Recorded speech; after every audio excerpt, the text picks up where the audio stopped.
Good morning, good afternoon, good evening, and welcome to our IASP PRF webinar. I'm Renee Chassie, IASP's Publications Manager, and today we are excited to bring you a webinar produced by IASP's Methodology, Evidence Synthesis, and Implementation Special Interest Group titled Enhancing Equity, Diversion, and Inclusivity in Pain Research. Today we will be hearing from Dr. Anna Hood from the University of Manchester in the UK, Dr. Emma Karen from the University of South Australia in Adelaide, Dr. Hemakumar Devan from the University of Otago in Wellington, New Zealand, and Dr. Neil O'Connell from the Brunel University of London in the UK. The IASP, PRF, and special interest groups are thankful for everyone who could join us today and remind you that today's webinar will be recorded and available for later viewing at IASP's Pain Education Resource Center. I'd also encourage our viewers to utilize Zoom's Q&A feature to ask any questions you may have during today's proceedings. At this time, I'd like to introduce Neil O'Connell.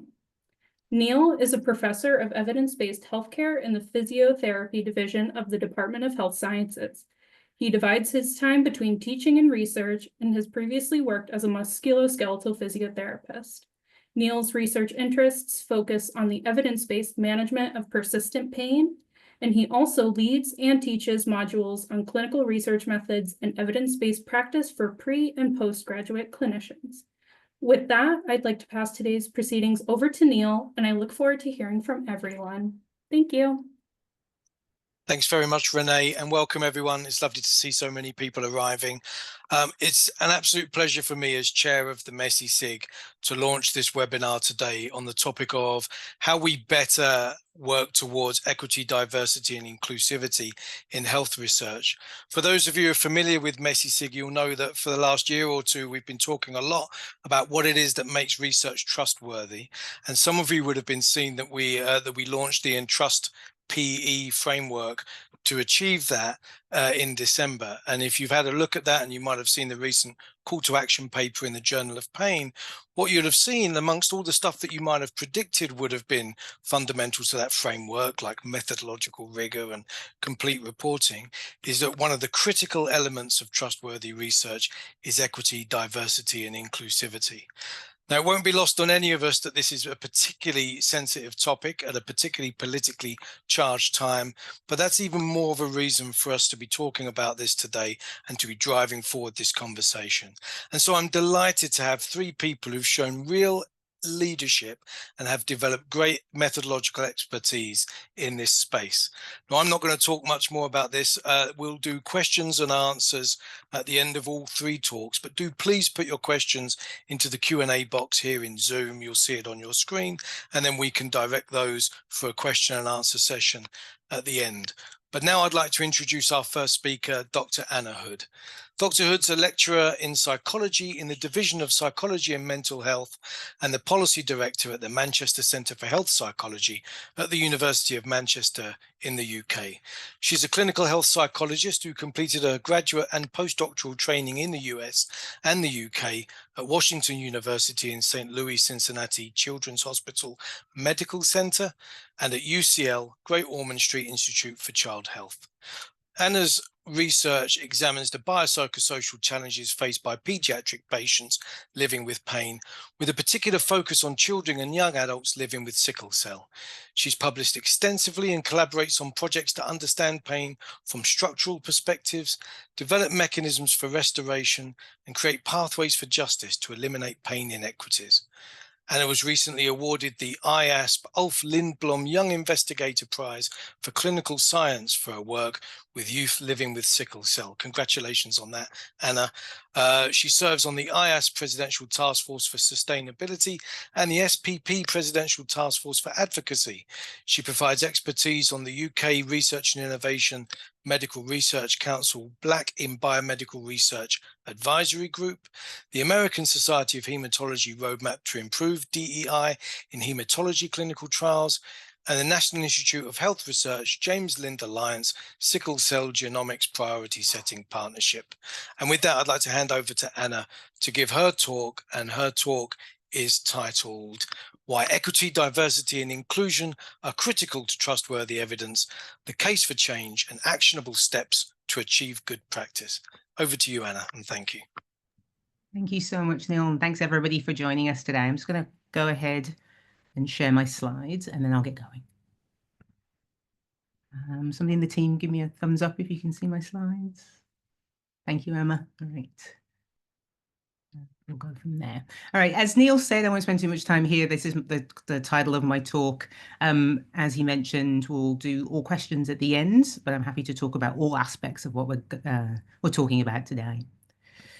So, in 2022, some colleagues and myself, this was led by Vanny Mather, I was a senior author on this, where we're really starting to think about how do we reconceptualize and think about pain outcomes. So oftentimes, many of us, myself included, have worked here at these individual processes, thinking about cognitive, emotional, and behavioral and biological. And we've done some work in thinking about sort of interpersonal relationships and how that might have an effect on those individual processes.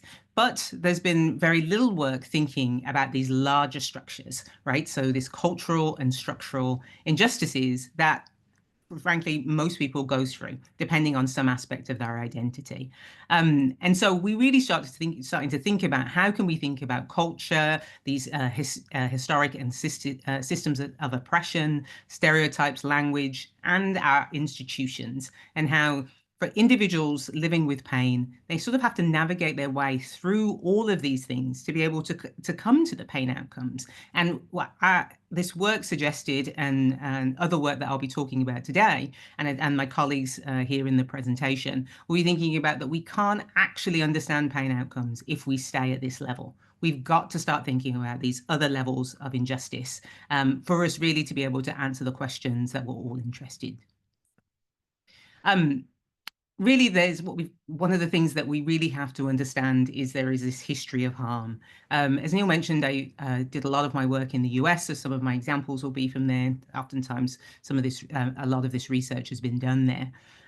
But we know that there is this history of mistrust, but oftentimes we sort of think it is historical. It isn't happening now. It isn't affecting how individuals feel.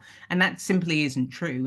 And that the mistrust isn't justified because maybe you, perhaps, as the individual provider, are not doing anything discriminatory. But that doesn't mean that the larger system isn't. And that doesn't mean that the person hasn't, at a previous visit, experienced that. And they come into visits with us, both at the research and clinical settings, having those experiences. And so one of the things we have to start considering is that mistrust, that it is justified, and that we have to try to move past it by working together with people with lived experience of pain.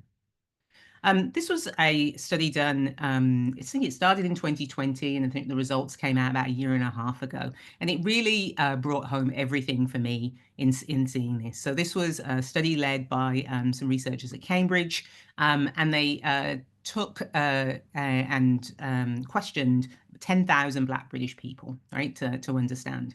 Some of the most striking findings related to health that I saw were that less than 1 in 60 respondents felt that they were fairly treated within the healthcare system, and they actively considered it a hostile environment. 87% of respondents reported that they expected to receive a substandard level of healthcare because of their race. So that history isn't history. People are experiencing this. And this is in the UK context. Imagine in your own context, would these results be very different? Do you imagine, how the similarities might look? One thing, I work in pediatric pain. As Neil mentioned, I do a lot of my work with children and young people living with sickle cell. I think this New York Times article highlights that clearly, right? So children in pain are often ignored. This isn't an experience that only happens to children of color, but for them, it is generally worse. There's this adding intersection of those injustices, those mechanisms of injustice that I showed you on the first slide, that are building towards them also experiencing these additional challenges. And so this has been shown empirically. Goyal has a series of these studies. For time, I'm just going to show you this one today. So this is a 2015 study, but as I said, this has been replicated in 2020, 2022. And essentially, this was looking at Black children with an appendicitis coming to an emergency department. And they were less likely to receive opioid analgesia than white children. And this isn't only occurring at one visit. This is longitudinal, so you can see these this relationship. So there's this differential relationship, or this racialization of medications for individuals who are Black. And here we're still seeing, you might think, well, this wouldn't happen for children. We're still seeing that those same biases because it's still baked into the system happening for young people as well. So myself and some colleagues worked on a series of papers. Some of you may have seen these in the Journal of Pain a few years ago, really thinking about how we can think through all of these steps of what we're doing as researchers to acknowledge and challenge that history of harm, think about these mechanisms of injustice, and ultimately to reduce pain outcomes, right? That's, I assume, all of us, our goal, what we want to do as researchers and clinicians and people who work with people with lived experience of pain. But we can only answer those questions if we actually consider the whole person living in their entire environment. And so we started the series with this call to action. We also had, we're talking about reframing study designs, and I'll be talking a lot about some of that reframing study designs today. And then I will talk a little bit about those next steps, what we can do and who we need to push levers on to be able to make that change. So another piece of work that I've been working on is thinking about racism-based traumatic stress. And these racism-based traumatic stress, for those of you who are unfamiliar, it is significant emotional and mental injury caused by frequent, uncontrollable racist experiences and encounters as stress-inducing with the potential to produce traumatic responses such as avoidance and flashbacks. And they can have psychological and physiological symptoms. And so racism-based traumatic stress, and recently, like at IASP, the racist riots were happening here in the UK, and so that was affecting me as I was presenting at IASP, and I gave that as an example. A couple of years ago, there was a story of a young girl who was strip searched because the teachers thought they might have suspected that she was smoking marijuana. Nothing was found. A minor in her classroom. For the many of you living in the US now, this might be the experience, right? So it's always happening to individuals, and it's these, and it's has this injury to us, but it's uncontrollable, right? You can't stop it. It's happening in the world. And so what we were really interested in doing is thinking about racism-based traumatic stress, or RBTS, and thinking about it in relation to pain, right? That really hadn't been explored previously. And so we developed a model, racism exposure and trauma accumulation perpetuate pain inequities, but that we're advocating for change. And essentially that's our restorative model. And this model integrates the models of racism and pain, and I'll show you sort of a figure in a moment, but demonstrating that there's a clear shared contribution of trauma symptoms to maintain and perpetuate chronic pain, particularly for racialized groups.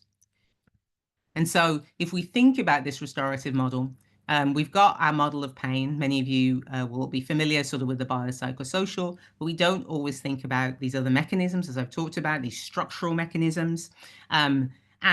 But the model of racism actually is very similar. We've got these structural mechanisms, but also biological, psychological, and social factors that go in to make these trauma symptoms. We give them different names, right? Racism-based traumatic stress. When we're thinking about racism in terms of pain, in these some of these vulnerabilities, we might be thinking about PTSD or other types of trauma symptoms. But for individuals from racialized backgrounds, this can all come together. And what we see is these chronic pain inequities. And as I said, with our mechanism of injustice, we see this focus on individual processes and not really consider the intersectionality of individuals being Black, being a woman, living in a particular country, having this particular type of pain, and how that is maintained living within these types of structures. But we do believe there's a path towards restoration, and that's why it's called the restorative model. And we think there can be structural and institutional change, even in challenging times, and that we can value intersectionality as we move forwards. So thinking about how we apply the restorative model to research, and also, as I mentioned, thinking about that reframing study designs paper from the Confronting Racism series. And so these are some big misconceptions. I'm hesitating because not people don't always agree with me, and that's okay. And I'm happy to have these conversations in our discussion later. But our first misconception is science is completely objective. Many of us who researchers went through learning the scientific method. It is right. It's this objective box, and we will do things within this, and the things that are outside aren't affecting it. The reality is we do, right? Subjectivity is inherent. It's part of the design and interpreting results in this pursuit of truth. We can only pursue that truth, I say, if we understand that we have created the box. The box doesn't actually exist. And if we start peeking out and actually looking outside the box, those things are actually super important, right? And are actually affecting the individuals that we work with and research. And so this is, some people do think about positionality, some don't. I know this can be a topic of conversation that can be sometimes controversial, but I suggest that as a researcher, my values and experiences will shape the conclusions and influence how I recruit, the measures I use, the outcomes I consider, and the analyses I choose. And that is the same for every single researcher. And PIs will then train individuals who will do work that way. And as most principal investigators who have funded research are white, sometimes that means that racialized groups are missing from our knowledge base, regardless of the researcher's intention. We are trained on a set of systems, and we know that those individuals aren't included, right? And so we've got to start taking a step back and thinking about why they're not there, and asking ourselves those questions. This is a quote that I saw recently, and I just think it's important to share. So this is thinking about decoloniality, but also, I mean, this is, I think, important for the conversation we're having today. And it's saying this has two sides. The first is a critique of the dominant Eurocentric model. The fight against what Latin Americans in particular call epistemic coloniality, that is the endless production of theories that are based on European traditions, are produced nearly always by Europeans or Euro-American men, who are the only ones accepted as capable of reaching universality. The second is an attempt at imagining what the alternative to this model could look like. And that's what a lot of us are going to be talking to you about today. Misconception number two, really, and I think, as Neil mentioned in the outset, this is as timely as it could be, particularly those of you who are in North America right now. So the EDI is socio-political, and it consequently introduces bias and reduces rigor in our research, right? There's no way around saying it's political. It's being used as a political tool. What I will say, and I was saying to my colleagues before we started this talk, is that EDI is just the term we're using right now, right? Just as you guys will hear woke and whatever term, but it's always been a thing that is political. And there's a reason it's political, is because there are people who don't want us to include more people, who are often marginalized in our communities. But that doesn't mean that it isn't improving our research. I say that if we are only doing research in the box and there are only certain people in that box, how can we get to truth? If the pursuit of truth and the pursuit of good science is our goal, then we have to start considering all individuals. And sorry, but left to our own challenges, oftentimes that isn't happening. And so there has to be this push for equity, diversity, and inclusion, despite the fact that it's political, to be able to actually improve rigor and impact of the work we're doing. This is a non-paying example, but I think it's really startling if we think about it. So US Black men are 1.5 times more likely to develop prostate cancer, right? And 2.2 times more likely to die of the disease than white men. But they make up just 3% of our clinical trial participants. And if we think about why many of us go into research, not only to understand truth, but it is to have breakthroughs. And I say that if we start thinking about who we don't know enough about, oftentimes racialized groups are those groups. And so you can actually be at the cutting edge of research if you indicate to get that up to just the number that represents in the US, which is about 6% of the population, right? So there are ways for us to start thinking about this, and I'll be talking about that next, but it's really important that we consider that the politicization of this is to stop it, because but us as scientists, if we are in the pursuit of truth, then we must continue forwards. Another misconception is only human participant researchers and those only focused on disparities need to consider EDI.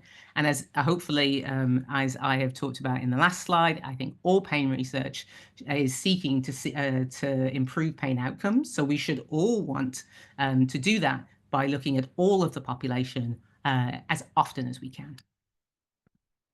All right, so thinking about what we will do to our study designs, right? So this is oftentimes our study designs, the majority of the individuals are white. There are some individuals who are from racialized groups, but we'll look at all of this together and we'll do very little analysis of these differences. In traditional disparities design, we'll compare a white population to a Black population and on a particular mechanism. There's strengths to this. We can identify where inequities exist, right? And it encourages the inclusion of racialized groups in research. So at least their voices are here. It's not like the previous slide where there's maybe one or two individuals who we recruited by happenstance. And it builds from existing literature to track progress towards equity. So there are strengths. The limitations are we know where there are differences, but we don't know the how. Unfortunately, we see interpretations that differences are biological or due to behavioral choice rather than thinking about these larger structures of injustice that we've been talking about. And if racialized identity is a proxy for racism, right? If you're not thinking it as a biological and behavioral choice, you're actually thinking about, well, no, there's a reason for this. Then let's try and measure those things directly, right? Let's start thinking about how we can look at that. One of the biggest challenges that I see is that the white group becomes the accepted normative group, and we're comparing the other group to that group to see if there is differences or deficits, oftentimes is what's looked at. And we often lose within group heterogeneity. So how do we improve that? As I mentioned, I think we need to start actually including measures in our research that are pertinent to racialized individuals. The racism-based traumatic stress scale is one. So if you wanted to include questionnaires, there are sort of indices of deprivation that individuals have made. We have a deprivation index here in the UK, and I've seen many across the world that can capture some of those things. There are sometimes census data that I've seen in the US that can capture where people are living and looking at segregation. So there are ways that even if they're not measures that you've taken in your current studies, so for example, you've got some longitudinal data and you're like, I can't actually look at that right now. There are things that you can look at as long as you have some, demographic details from your participants that you can add in to still be able to look at these directly. So this is the disparities design that I mentioned to you. What we're suggesting is to examine variability among one racialized group or examine variability across groups, but we can also prioritize racialized groups, inclusion, and the questions that we're interested in. Another study design factor is low inclusion of individuals from racialized groups in research inhibits our generalizability and knowledge of pain mechanisms. One thing that I always want to make clear is that representativeness does not equal inclusivity. So representatives is who in the room. Most oftentimes we use census data, right? But if we only use census data, then, for example, as I just mentioned with the prostate prostate cancer example, then you would still only be having maybe 6% of your study be Black men, for example, and you still couldn't then do much analysis of that and understand their experiences. So now you have to think through inclusivity, whose voice is heard, and actually including a larger representation of the people from racialized groups, particularly if you know that they experience significant disparities based on the measures of pain that you are looking at. And there's lots of data to show there's multiple aspects of pain where there's certain individuals who are experiencing more disparities.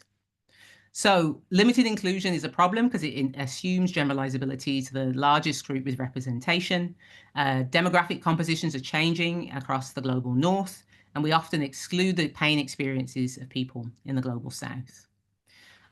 Groups with the highest burden have the least representation in our studies. 70% of the people impacted by chronic pain are women, for example, but only 80% of our studies are conducted on male mice or human men, right? So these are things that we can change. And so how do we build trust? We need to adopt new ideologies and strategies to promote inclusion in pain research. This is true, as I said, for one of our misconceptions. This isn't just for human research, it is at the preclinical level as well. And one huge important thing is that oftentimes we get to hear in our translational health research, right? We're trying to translate to the community, but we didn't have the whole community up to here. We weren't considering them. They weren't part of the conversation. And then we want it to work here. And I ask, does that work? Is that working for us? And if it isn't, these are the things that we need to change. So we need to build trust to develop translational research models to look at the impact of racism and trauma in our models. So one way is starting to think about at the mice level, right? So can we model? We model stress, right? Can we start thinking about doing that? So, the uncontrollable mental injury, right? So thinking about how do we model social stress that it might mirror some of the stresses that look like racism-based traumatic stress in our mice models. And thinking about human tissue, right? Race does not equal genetic ancestry. Anti-racism isn't anti-genetics, but we have to start thinking about whose tissue we're using, and the biological samples are from diverse groups. Finally, I just want us to think about our gatekeepers, right? So funders are hugely important. Again, we know this is a huge challenge in many parts of the world. Here in the UK, we have had some good news. So our largest health funder, the NIHR, has officially launched a new requirement that all applicants demonstrate how their research will address inequalities in health and social care, and you receive funding to be able to do that. And there's toolkits along with it. It's brand new to be able to do. They had required you consider EDI before, but now it is in all aspects of the application. We think our journals are also gatekeepers, so we have to have guidelines. Think about your roles, right? So I was part of how we thought about changing some of the inclusivity guidelines at some of our pain journals. I've been involved in that in my pediatric psychology role as well. So we can make these changes so that our gatekeepers, in terms of how we're disseminating our work, changes as well. And then finally, thinking about how do we disseminate so it's culturally and community sensitive, that we're actually letting people know what the results are. We're using language, so system-based language is the system, so being marginalized rather than a minority, precise terminology and specific action plans when you haven't been able to include, not future direction should, people should, with this sort of language that's quite vague. What are you as a researcher or you as a research group going to do differently to make sure that the next time you run this study or study similarly, that you are thinking about representation and inclusivity throughout? And with that, I say thank you, and I'll pass it along to my colleagues. Thank you very much, Anna. Such a great talk. You cover so much ground there. I give people loads of food for thought, so much appreciated. Just to remind everyone, particularly those of you who might have arrived a little bit late, there is a question and answer function on your screen, and we would love to get your questions, and we will hopefully have time for a good question and answer session at the end of all three talks. Thank you, Anna. So now I'm going to introduce our second speaker, Dr. Emma Carron. Emma is a postdoctoral research fellow at the University of South Australia, whose research is both driven and informed by her extensive experience as a physiotherapy clinician and an educator. Emma's current research interests relate to exploring the role of the social determinants of health in persistent pain and enhancing health equity in pain research and practice. She currently leads an international group of pain and equity experts and key stakeholders in a project to develop a minimum data set to facilitate the routine collection of equity relevant data in all human pain research. And the website for that, for those of you who want to check it out, is www.ishhoos, that's ISSHOOS.org.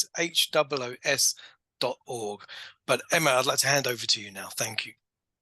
Thanks so much, Neil, for that introduction and for inviting me to join today. I'll just share my screen.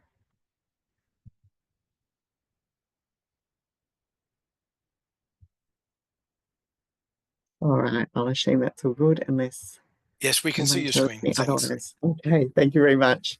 All right, it's it's a pleasure to be here speaking to you today. I'm here from Adelaide, South Australia, as Neil has mentioned, here where the sun is just about to rise. I think it's rather early, but I'm on the land of the Kaurna people, and I would like to acknowledge that they are the traditional custodians of this land and share my respect for their elders past and present.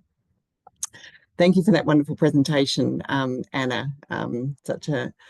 So interesting and inspiring to hear you talk, and it's a great lead-in, I think, to what I'll be presenting today. That we'll address a little bit how we collect data and the need to routinely collect better data that shows who's in our studies, certainly with regard to race, ethnicity, and cultural background, but also with regard to a broader range of other factors that we know contribute to differential outcomes in a systematic way for people with pain.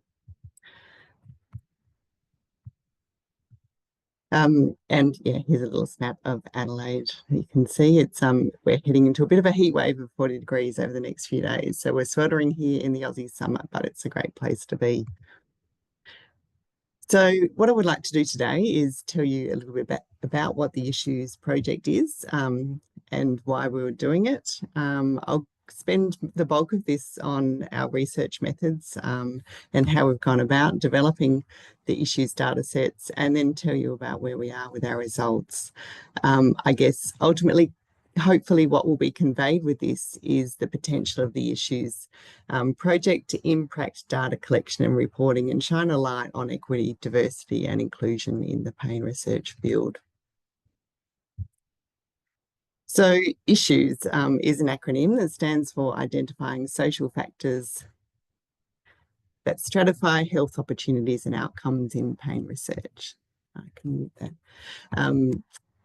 It's an acronym that really quite closely describes what we're going to do. It's also an acronym that I really quite liked because it tied in well with this quote from Professor Sir Michael Marmot, who's a world-leading researcher in health equity. And he said, health inequalities and the social determinants of health are not a footnote to the determinants of health.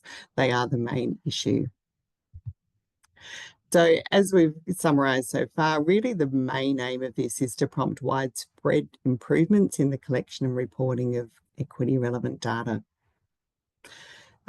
This is my dream team, I suppose, that's helping me with this research project. We've got leaders in pain, leaders in relevant methods, leaders in health equity and the social determinants of health, and also people with a lived experience of persistent pain that have been on board from the outset of this project.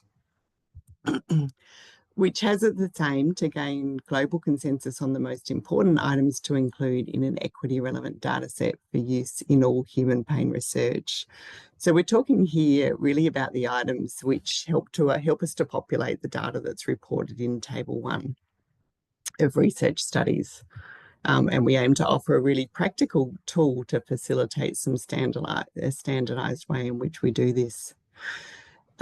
What we hope this project will achieve, and I'll just give it a really brief, broad outline of that now, is some standardized, routine, comprehensive data collection of those equity relevant variables. And hoping that through this will prompt equity considerations throughout the research process. As Anna has mentioned, the need to consider who's in studies, to be able to see who's in studies and who's not in studies is just one of the outcomes of this process. This will help us to increase understanding of health inequities and also drive action. Ultimately, that would be the ideal, drive action to address inequities in health for people with pain.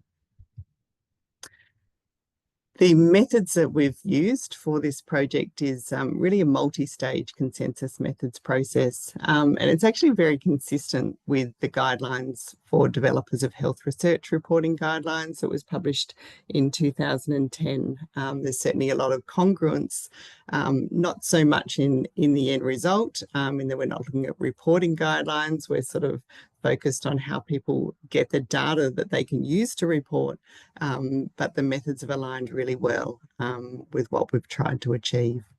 And you can see a report of our methods in this protocol paper that's been published in MESISIG. So we started this project back in 2022. The initial stage was some scoping reviews, which have been published, and I'll just give you a really broad brushstrokes view of these methods at the moment, and then come back to address each component in some more detail. Stage 2 was a global eDelphi study, which should be published pretty shortly, we hope. We led on to collect some supplementary data from some hard-to-reach participants, which took us into a consensus meeting process, and then ran some focus groups with researchers, patients, and public representatives, leading up to this final stage that we're at now of writing and disseminating our findings. And throughout this process, there's been ongoing engagement and collaboration with an interest holder and advisory group, with people with lived experience, with global representatives, and with numerous experts, again, residing globally. One of the first things we did was establish a stakeholder and advisory group, or an interest holder and advisory group, and in this group are people who represent 6 continents. We have a number of people with lived experience of persistent pain that you can see here, pain journal editors, representatives from funding bodies, clinicians. So people that we thought were really important contributors towards our end result, and also who would be important people in seeing through our result to meaningful integration. So this was where we started with the scoping reviews. We did a scoping review that looked at how social needs are screened in healthcare settings. And we did a scoping review that also looked at current approaches to collecting equity relevant data in research studies. From these scoping reviews, we established a set of equity relevant items. I'll be using the term items throughout this presentation, and by that I mean it's the question that participants of research studies are asked, as well as the set of response options. And we mapped these items to the Progress Plus framework. I'll take a bit of a sidestep here to tell anyone who in the room who's not aware of the Progress Plus framework what this looks like. It's a framework, or it's an acronym, that's widely used in health equity research. And it's particularly useful for prompting identification and organisation of individual level social determinants of health or equity relevant characteristics. And it's been used to address equity in evidence syntheses in particular. It's a framework that's endorsed by the Cochrane and Campbell collaborations, by the World Health Organization, and some national research institutes. And it was just a really useful way of categorizing. You can see the categories here, the various items that are relevant to health equity, and form a framework for us moving forwards into the Delphi study. So you can see those categories here. So we're moving on now to the Delphi study, and just a really quick overline of what this is all about. In a Delphi study, a group of experts are recruited to answer a series of online surveys. Their responses are analysed and feedback is provided, and the goal of these successive surveys is to reach collective agreement on a topic. And in this case, we were wanting to get consensus on the most important items to include in a minimum data set of equity relevant items. So that was our initial goal. The experts that we recruited for this study, many of them had lived experience of persistent pain. They had research expertise in pain and or health equity, or the social determinants of health. And we also included some relevant interest holders, for example, editors and healthcare workers. And we were particularly aiming for diverse representation and also global representation in this Delphi study, as we were in all sort of follow-on elements of the Issues project. This was how our Delphi study was structured and what it looked like. We had 168 people who participated in round 1, 58 participants had a lived experience of persistent pain, and there were 110 experts that we just classified as other. In round one, they were presented with 43 items that came from the scoping reviews that were organised by Progress Plus. And in this round, participants were asked to rate the importance of including these items in a minimum data set, and they also had the opportunity to suggest additional items to include. Round two involved 152 participants who rated 35 items, which incorporated those that were still uncertain in their ratings for inclusion from round one and any new items. Just to mention here that there were actually no items that reached agreement to exclude from round one. All of them were either majority were rated to important to include, and there were just a small number that were uncertain. Participants again rated these items in terms of importance of including in a minimum data set.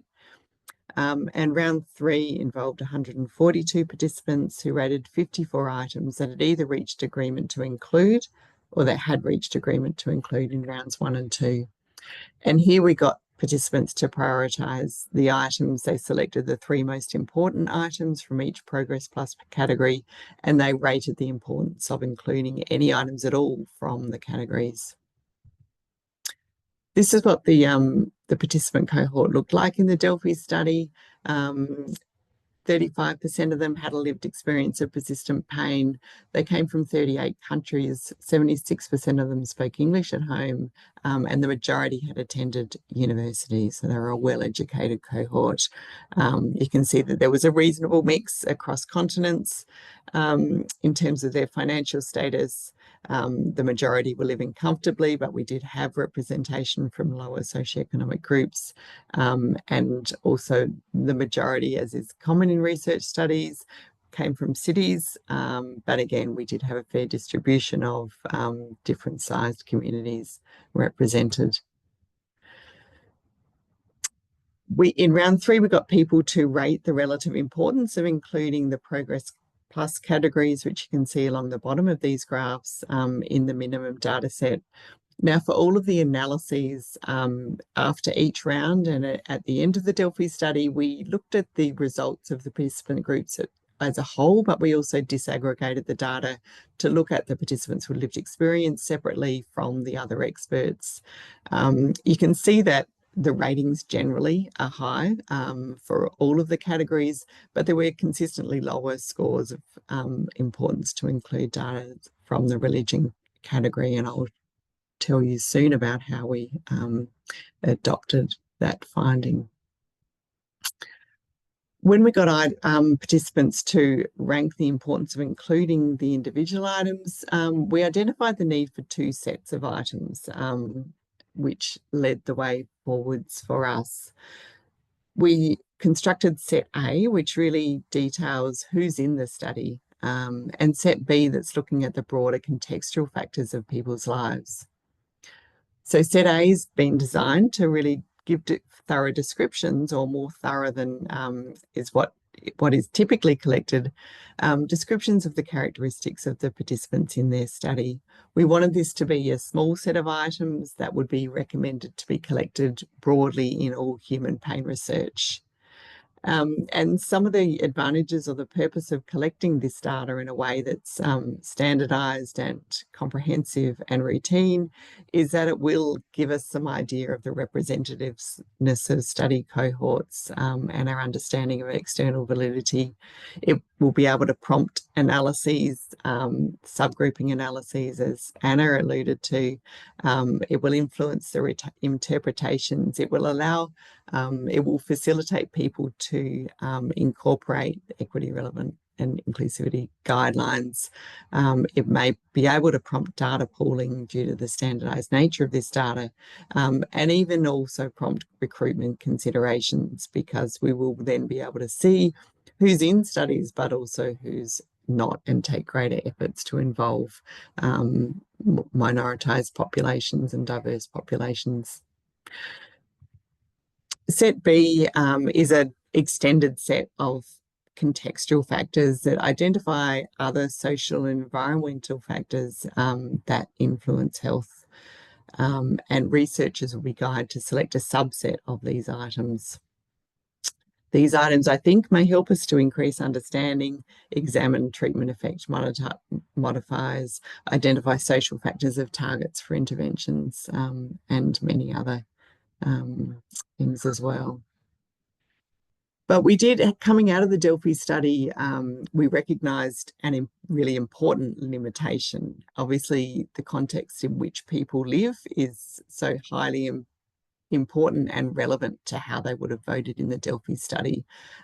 So despite our efforts to recruit a really diverse, globally representative population in the Delphi study, we realised that it still fell short a little bit of our ideal.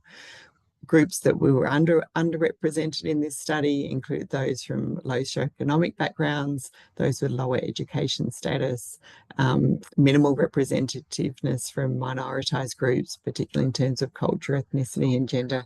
And most people lived inside major cities, as I mentioned. So we conducted an interim step that was to inform the development of Set B, that is really crucially informed by contextual factors, and we undertook some targeted recruitment and were enormously valuable for really a lot of generosity and goodwill of people in our networks and people in their networks, where we're able to reach out to groups of people who are harder to reach. And we recruited 55 additional participants to shed light on how they viewed the items that were presented in the Delphi study and the results of the Delphi study. And we did manage to get quite high diversity across geographic, cultural, language, and religious backgrounds. We had people from the Middle East, India, Ghana, Cambodia, Bhutan. Only 16% of them spoke English at home. There were 9 religions represented. 23% were not heterosexual, and half of participants lived in regional or rural settings. They had less than high school education. They had low SES, and they did belong to minoritized or marginalized ethnic or cultural groups.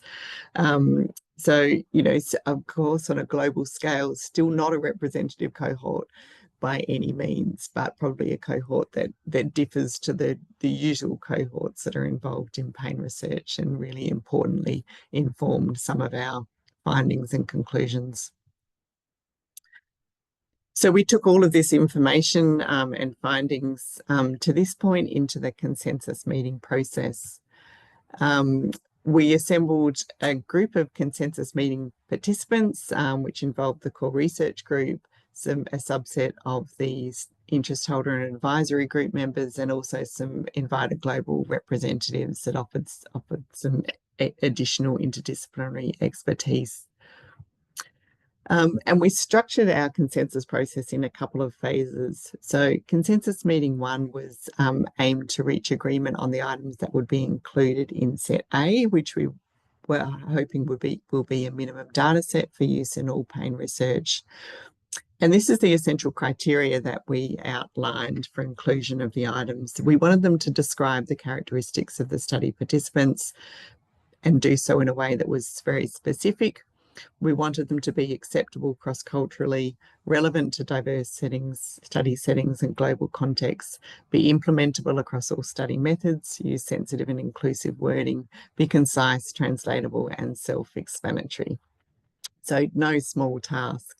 And at this meeting, an online meeting, we considered and discussed 8 items, and then participants were asked to vote on their support for including the items in Set A. And you can see the voting options and some strategies that we employed if they didn't reach the threshold for agreement. Consensus meeting B was designed to meeting number 2 was designed to decide on the Set B items. We conducted this in a hybrid format that involved an online meeting. I conducted 2 online meetings to meet time zones and also recorded them and sent them out to people who weren't able to attend, and then disseminated a follow-up survey in which they were presented with summary data about each of the items that came from the Delphi study and the supplementary data survey. They were then again asked to vote on agreement with the proposed items, and were given the ability to suggest changes to item selection or the individual wording and response options of the items that were included. So from there, we developed a sort of a draft version of set A and set B that we took to focus group testing. I was able to run some focus groups in conjunction with the IS World Congress in Amsterdam last year. So that was a super valuable opportunity to get some really global participation and perspectives. I had 19 researchers in 2 groups from 6 continents and 14 different countries participate in those. And then the next step was to conduct some patient and public focus groups as well. There were 20 participants in 5 groups from 5 continents and 9 countries. And you can see the range of countries there. And I had a small group of people with sickle cell disease from South Africa also. So those focus groups are really important for fine-tuning the end result, or the almost end result. I guess we then continued with our process of expert engagement, collaboration and refinement. As you can imagine, there were many complexities in leading towards what were quite a lofty ambition of what we would achieve with something that was that will be so acceptable and relevant globally. And this is just a shot of the distribution of the people. There are more than 300 participants who have contributed to this project so far, 40% of them having had a lived experience of persistent pain. Here's the geographic spread of participants, and we did achieve considerable diversity across groups that are relevant to health equity. So we've arrived at a minimum data set of items in set A. This is a set of 8 items that we will be recommending for inclusion in all human adult pain research, which, as I've outlined, describe study participants across a range of characteristics known to relate to health and health equity. These are the item classifications that are included in this data set. And in set A, we've also included some quite brief, succinct explanation and guidance for researchers to follow to be able to develop these items, tailor them to suit their setting, and also a brief explanation for participants in why collecting this data is important. There's some item-specific instructions that we've given to researchers when they are devising the items. You can see with asterisks there, and also some brief item preambles for participants as well. So we've worked towards a document that presents these items with the minimum information that we think researchers need to implement them and adapt them as appropriately. This is just a snapshot of what the guidance is looking like at the moment. You can see just the first 5 items there out of the 8 with some brief explanations. Set B is a set of 30 items which largely relate to contextual factors, and researchers are really prompted to look at these items and select a subset that they think may be relevant to the participants in their study, the context in which they're researching, and their research questions, and may also prompt consideration of additional items not included here but along the same lines that are relevant to their research. So there's a number of items across the Progress Plus categories, and this is just an example of one of the categories. Under the heading of place, there's 7 items, and an example of the item that asks about access to basic amenities there is presented on the right. So we've developed the questions and sets of response options really for ready application and really to be as globally relevant as possible, certainly acceptable and inclusive globally, but with recognising the need for some minor tweaking to suit local contexts.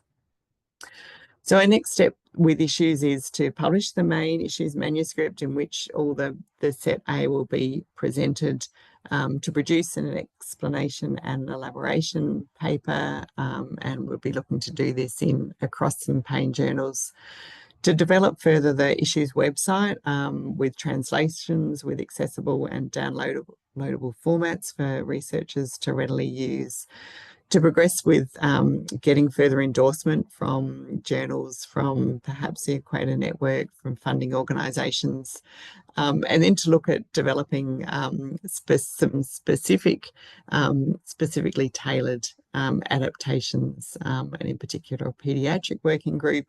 The datasets to date, the development of the datasets have been with a focus of items that are relevant to adult pain research and have involved adult participants, but we'll be looking to extend this.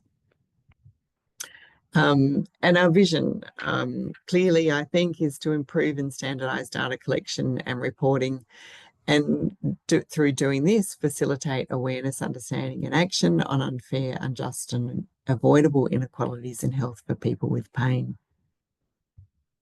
So thank you very much. I'd just like to acknowledge the funding support I received from the National Health and Medical Research Council of Australia via Professor Lorimer Mosley's leadership grant, and also some recent funding from the Mayday Fund, which will be funding my ongoing work in this issues program of research. So thank you very much.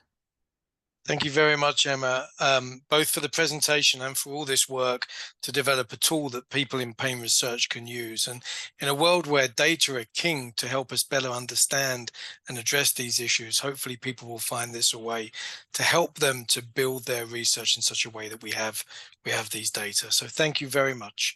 Just a reminder to everyone to please post your questions. And I'm going to move in to introduce our third speaker now. So I'm delighted to introduce Dr. Hemakumar Hem Devan, who is a clinical academic in pain management from New Zealand. With equity and value in lived experience expertise at the centre, Hem's research programme aims to foster self-management support to empower people with persistent pain and their whānau, which means family and significant others. Strategically, his goal is to address health inequities and improve health outcomes for people with persistent pain and their whānau. And apologies, Hem, if I have murdered that word, but please do correct me as you start. He's a current co-chair of the IASP Sex, Gender and Race Special Interest Group, invited task force member of the IASP 2025 Global Year on Addressing Pain in Low and Middle Income Settings. So Hem, over to you. Kia ora, Neil. You've done really well. Yeah. Well, you might be a bit better by the end of this talk. Yeah.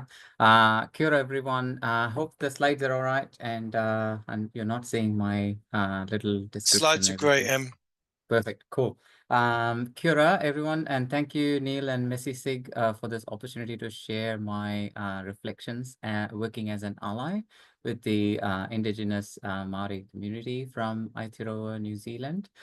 So we heard two great talks from Anna and Emma, and great suggestions and recommendations. So this talk is going to be a bit of not so much of numbers, but more stories. So watch out for it.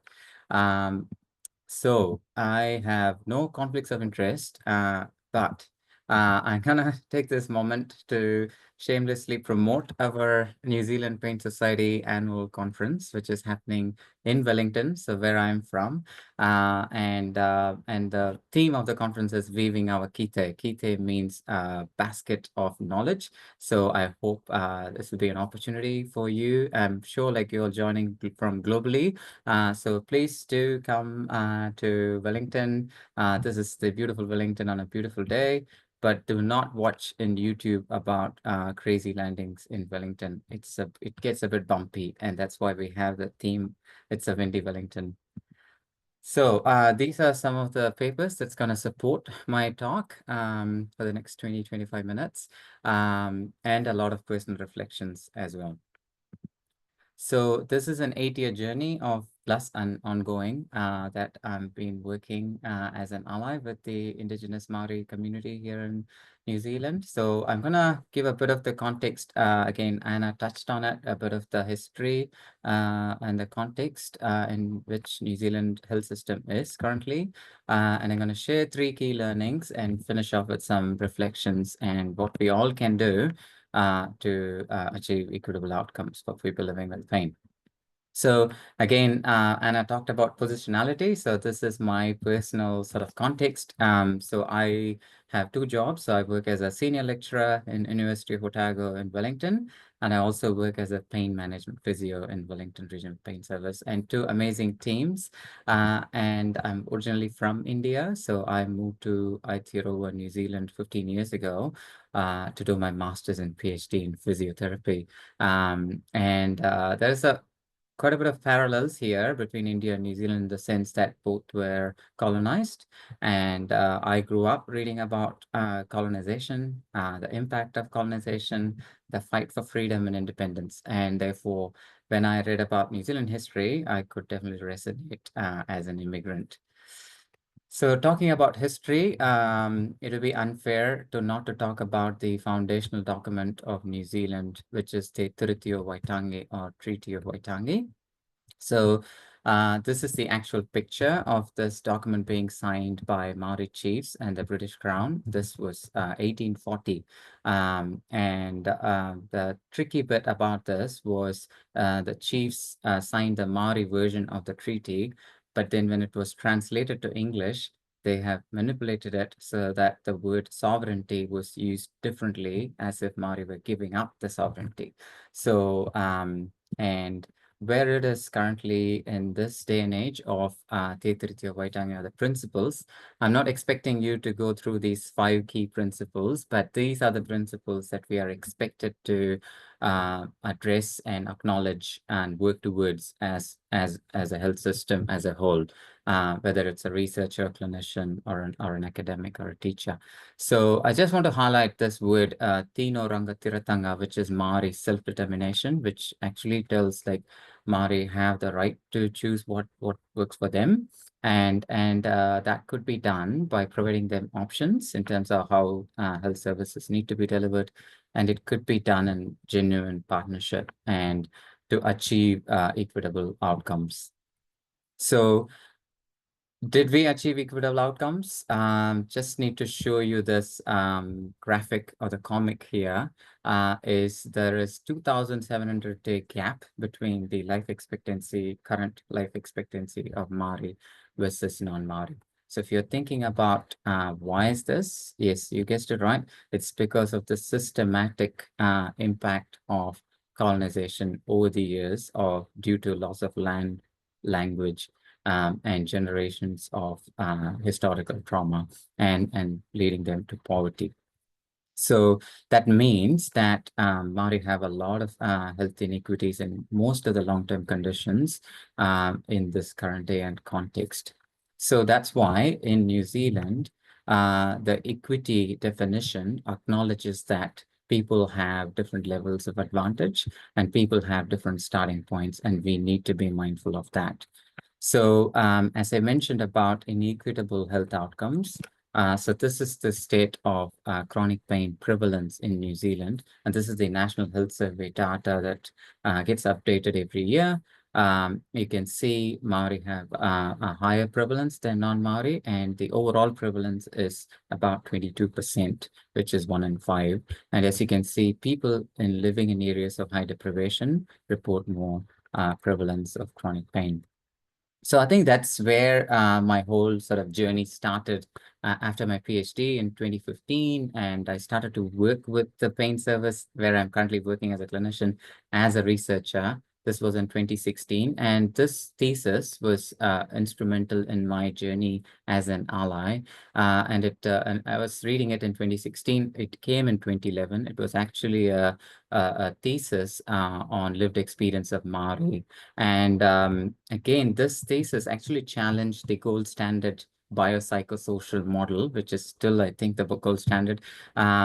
It actually challenges that the wider social, political, and structural factors are not acknowledged in the current BPS model, and the health system, which actually tries to be more working on the deficit model and tries to blame Maori that they are the ones who are the problem and they are the ones who have the low health literacy and all that. So this was a key moment in my journey as an ally. And that actually sets the scene for the 3 key learnings. And in 2016-17, I was starting to work with the Wellington Pain team, and they were running a group, like a group program, which is outpatient based, 12 weeks, 4 weeks every week. And they could take up to like 12 to 15 patients at a time. And they were running like 3 groups a year. And again, this was 2016-17, so pre-COVID. So we thought an online version of the group program could help enhance access for people to reach this program. And again, because we knew that inequities were there, so we wanted to co-design this with people with lived experience who were actually graduates from the in-person program, and also co-designed with Maori people with chronic pain, so that the online program is culturally acceptable. But the way the project was designed was we wanted to do a randomized control trial so that we compare the iSelf-Help, which is the online program, versus the in-person program, to prove that iSelf-Help is non-inferior.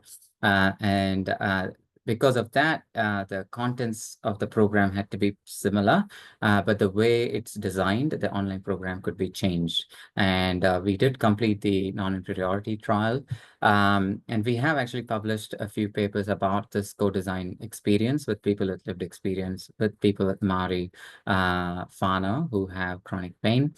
And hopefully we'll get the results soon. It's under review. And we did show that the iSelf-Help was non-inferior to the in-person program. So, and I think as part of that process, that's when this first sort of reflection of the lesson is that whakawhanaungatunga started, which is the process of establishing and maintaining trust with our Maori community partner, Cheryl Davies, who's in the picture there. So she's actually the manager of this Whānau Ora collective. So whānau means, as Neil said, family and significant others. It not only means biological family, but also anybody the person has trust on. So it could be health professionals or anybody else. So when I say Whānau Ora, so Ora means well-being. So the way this community organization works is they not only focus on the individual, but also their family and significant others as a collective. And as you can see here, they not only focus on helping with the haora, or the health and well-being, but also the other social determinants of health. So this is, and so I went and met Cheryl, and University of Otago and the community organization which Cheryl was working had a long-standing relationship. So that helped me, that helped to sort of build this trust. And I spoke about the inequities, I spoke about this disproportionate burden, and Cheryl was on board to be part of this co-design process of the online program, the group program that we were going to do.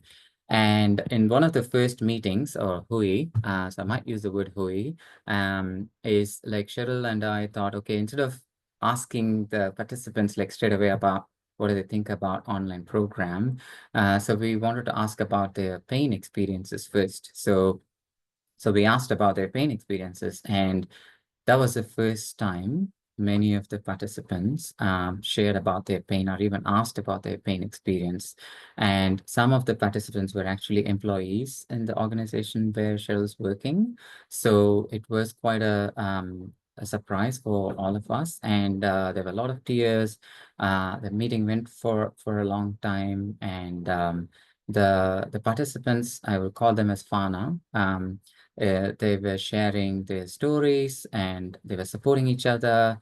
And at the end of the day, they were saying that, even talking about our pain and listening to each other's stories was therapeutic for us. And what we heard was, for Wahine, for women, they prioritized their family and community responsibilities, and therefore help seeking for their pain was a challenge.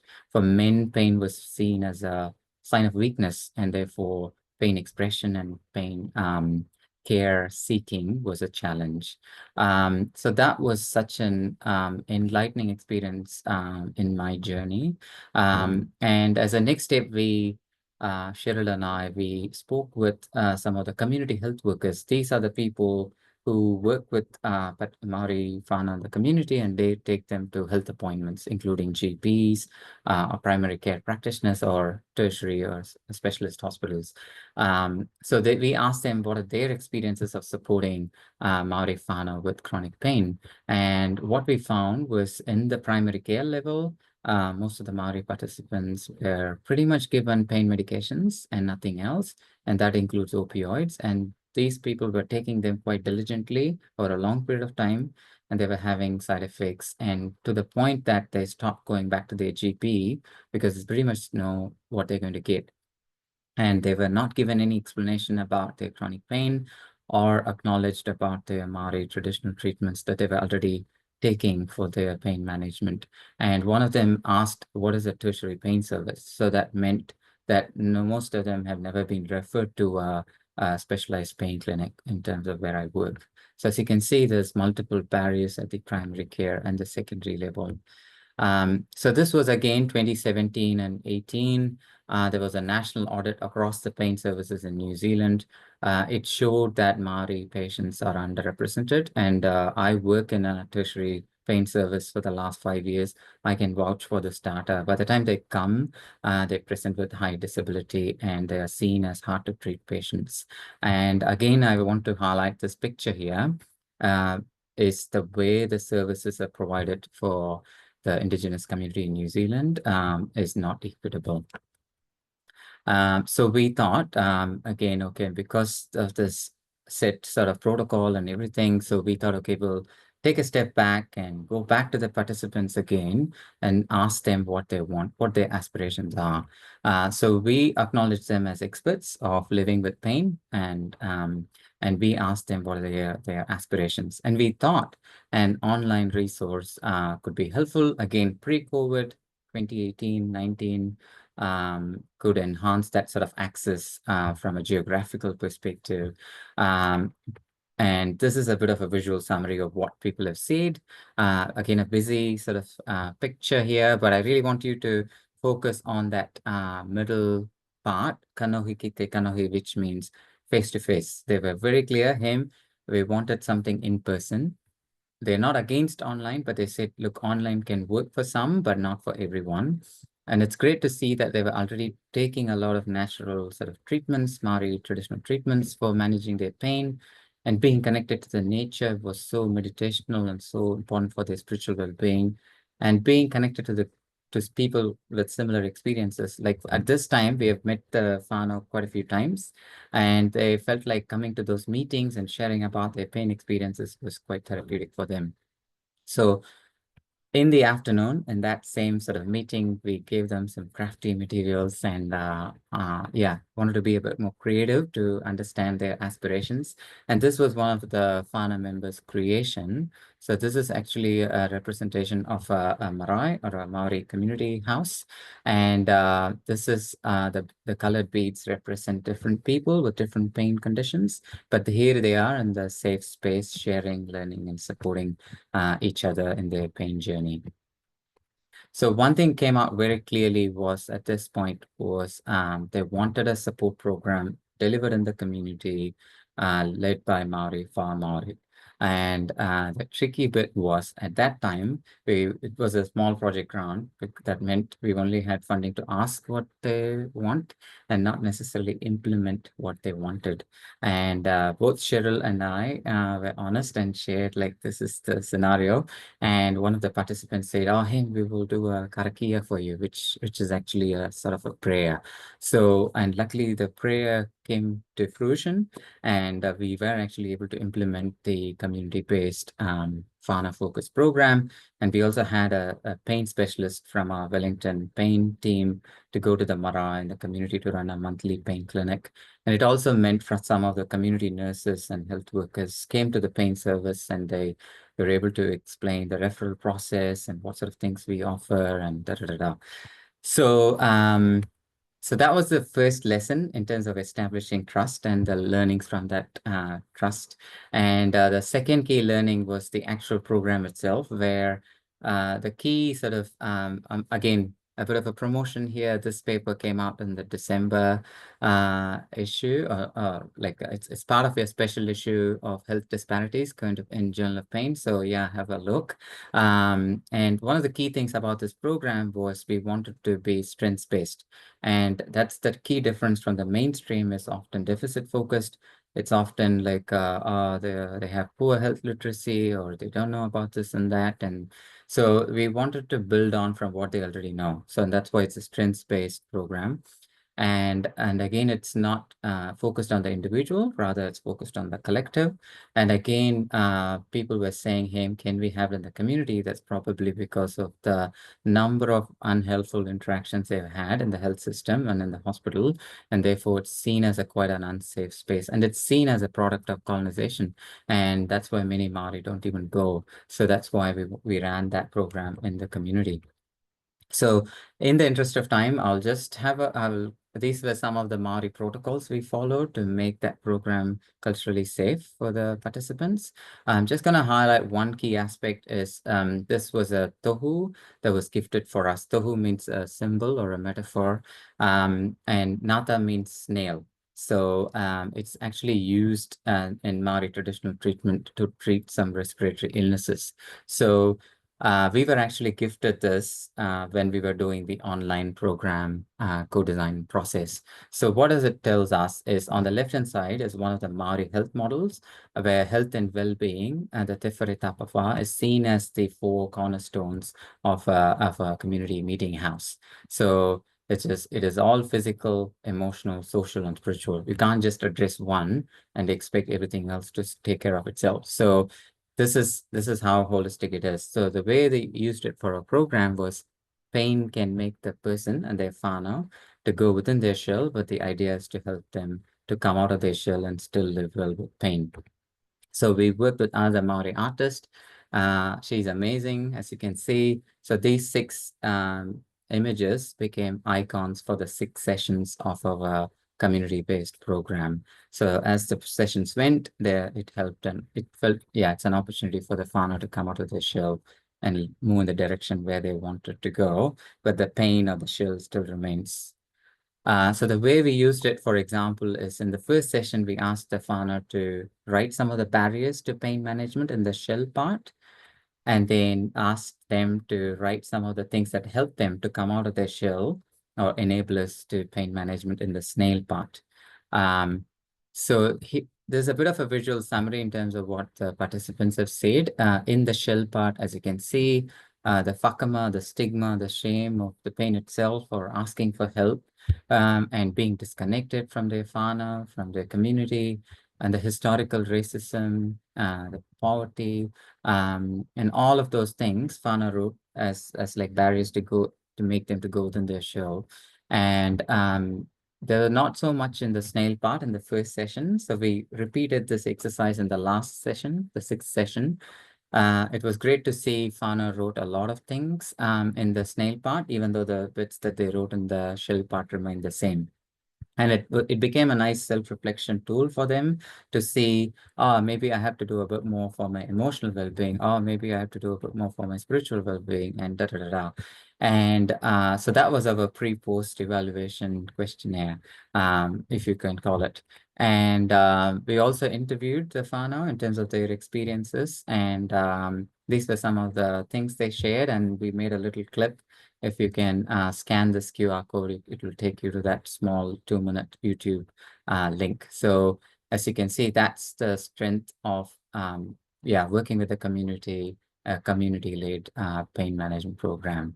So that leads on to the last sort of the learning or the lesson, as I mentioned early on, the opioids and being given opioids for pain management is, as we know that opioids don't have a great evidence for long-term pain. And it is something that we see in the mainstream health service as well. So we thought perhaps like, how can we use stories and storytelling as a methodology to create stories of Maori patients who have been on opioids and how they came off opioids, and create their stories using this methodology, and we culturally adapted it. And that's what we are currently doing is we are collecting stories of Maori patients and their whānau in terms of how they tapered their opioids, and we're going to use the stories to create an online intervention to be used for as a clinical conversation tool in a pain clinic or in a GP practice. So instead of trying to create something quite generic and then going to retrofit back to Maori patients, we are going to create this intervention from a Maori worldview, and then we're going to pilot it to everybody else. And then we're going to learn the learnings. I know it's not going to work for everyone, but it's yeah, ask me in 2 years' time. So and again, to make this process more culturally safe, here are the protocols that we are following. And again, this is a coalition of Maori researchers, Maori whānau with chronic pain, clinicians, Maori clinicians, non-Maori clinicians, and researchers. So one of the things that I want to highlight is the word ahurutanga, which is a value of creating that safe space so that we look after each other. Because again, if you are someone with lived experience with chronic pain, being as part of this co-design team, there's obvious power imbalances, right, with researchers and clinicians in the table. So that's why we felt like ahurutanga is how do we make sure like everybody is safe and we work on each other's strengths. And here are the main objectives for that project, which is ongoing. And here are the 4 key phases. As I mentioned, we've done collecting stories, and we are creating that online intervention from a Maori worldview. Hopefully we will pilot that in the next couple of years. And maybe I might come back to Bangkok for the World Pain Congress and share some of the learnings. I know it's been a lot in the last 25 minutes. So yeah, just take a pause and breathe. Yeah, just to finish off is that working as an ally is definitely a fine line. As a non-Maori, I often try to prioritize the community well-being first, and instead of my own well-being, and that's not easy. And I'm working on the historical mistrust, where researchers consider these people as data, and they've never gone back to the communities, and that is something to be very mindful of. And I'm working in a system which prioritizes metrics, numbers, publications, grants, Even putting a grant application means I have to show the last cent in terms of how I will spend, even though I may not get that money. So sometimes stepping back if community doesn't want that, but you as a researcher may need it, and when to step off and when to step in is a dance. And I'm pretty sure in the last 8 years, there's so many issues, and the things that always help me is what is the main the purpose here, and what is the best interest for the community, and that sort of kept us beyond the interpersonal issues.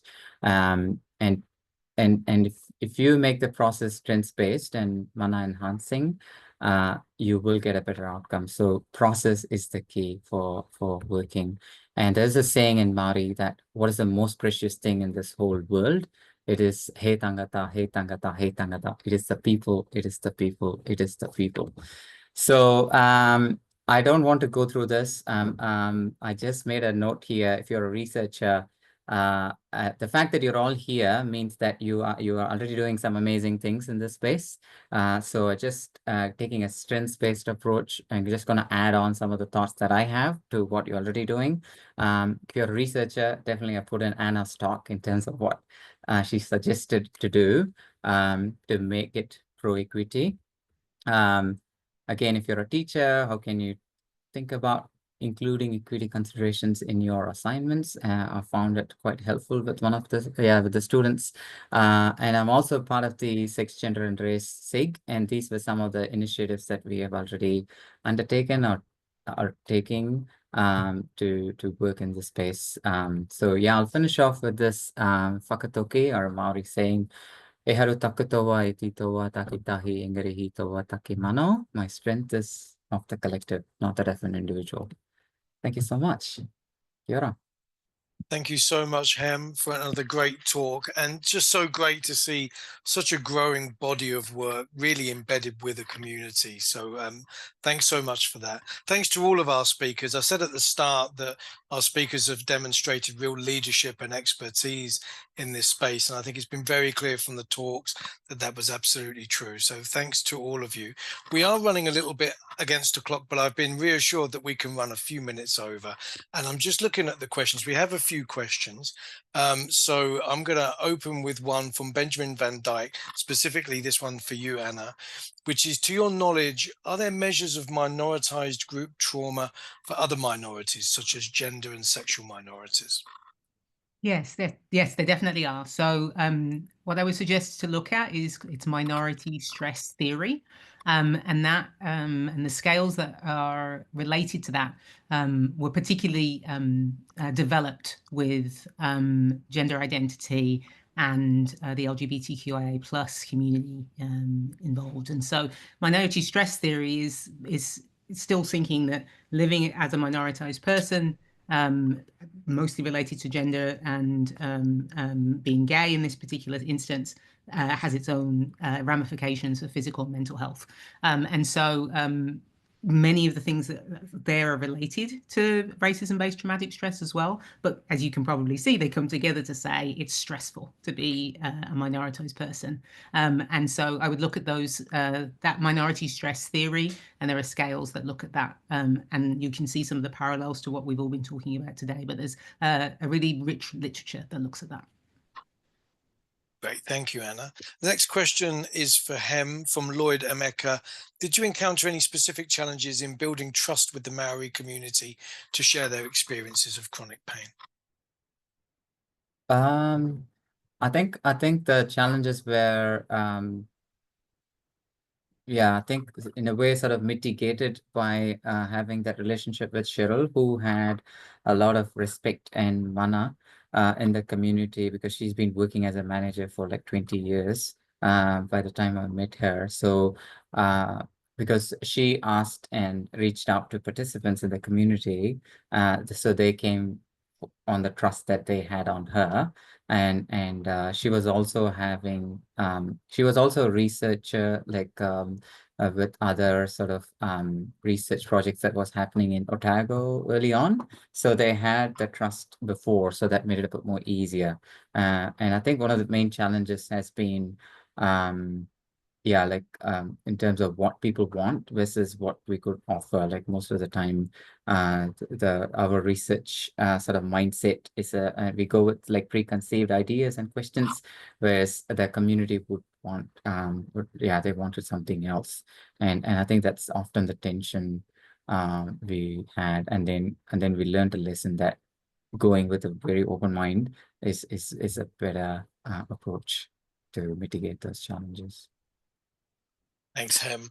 I'm looking down. We have a question from Jerry Draper-Rody. Hi, Jerry. Thank you for all your presentations.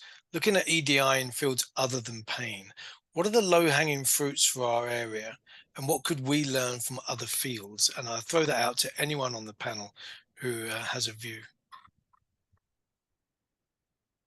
I might just jump in quickly for the first bit with the low-hanging fruit. I guess my perspective is that the low-hanging fruit relates pretty closely to the Issues Project and just collecting better data as an outset. We're not going to be able to address inequities, or addressing inequities and representativeness and inclusivity will be enhanced by having a basic standardized data set that can kind of give us that basic foundation from which to progress understanding and attention and awareness.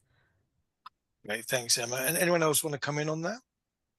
Yeah, I completely agree with Emma. I think just collecting that data, you wouldn't be, I'm sort of shocked often that it is collected so non-routinely of who participants are, and giving participants options to provide things outside of the characteristics provided.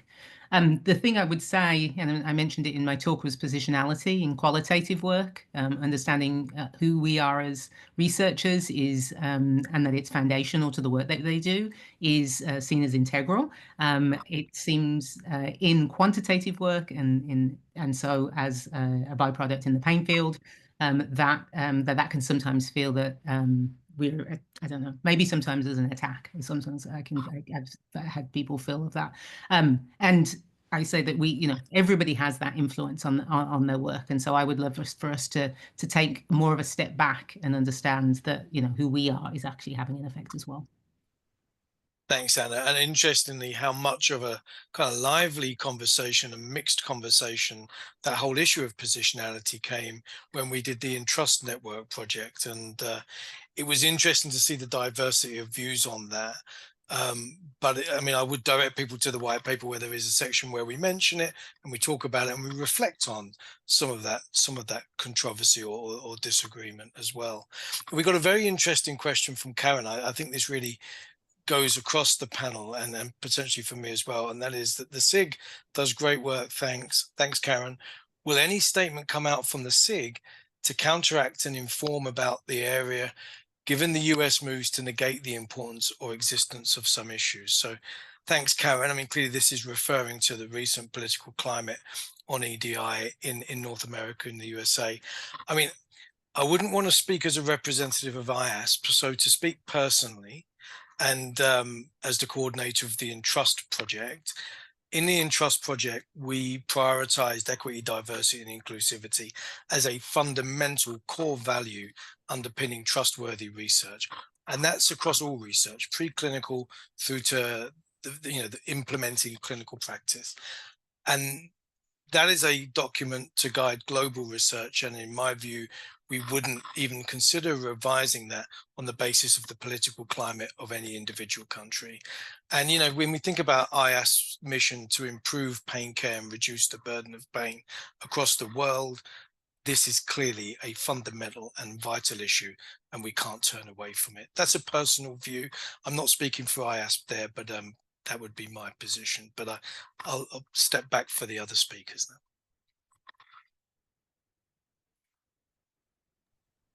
I'm happy to say something, I guess, personally as well. I guess maybe less of a statement from the SIG or IASP, but just that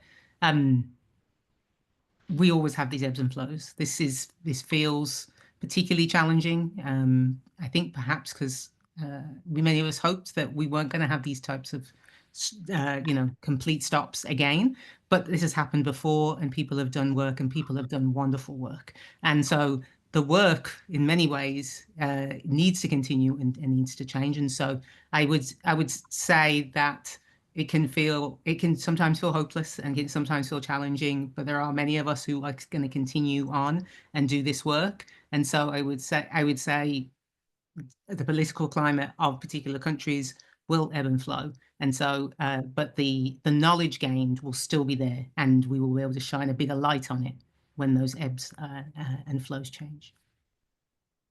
Can I just add a New Zealand personal context as well, because personally speaking, we have a similar sort of government here in New Zealand at the moment, and they are trying to actually cancel that treaty and change the treaty. It's called Treaty Principles Bill, and essentially saying it's equality, like everybody would be treated the same, and moving away from that sort of the equity sort of definition to say everybody is the same.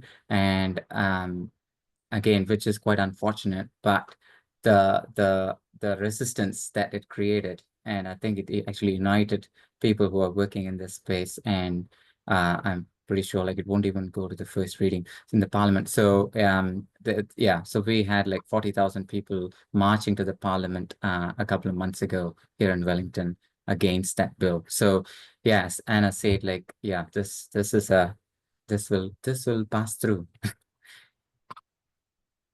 Thanks to the entire panel. Now we are running a little over, so I'm going to wrap up the Q&A. I want to again take the moment to thank our speakers. This has been an excellent session.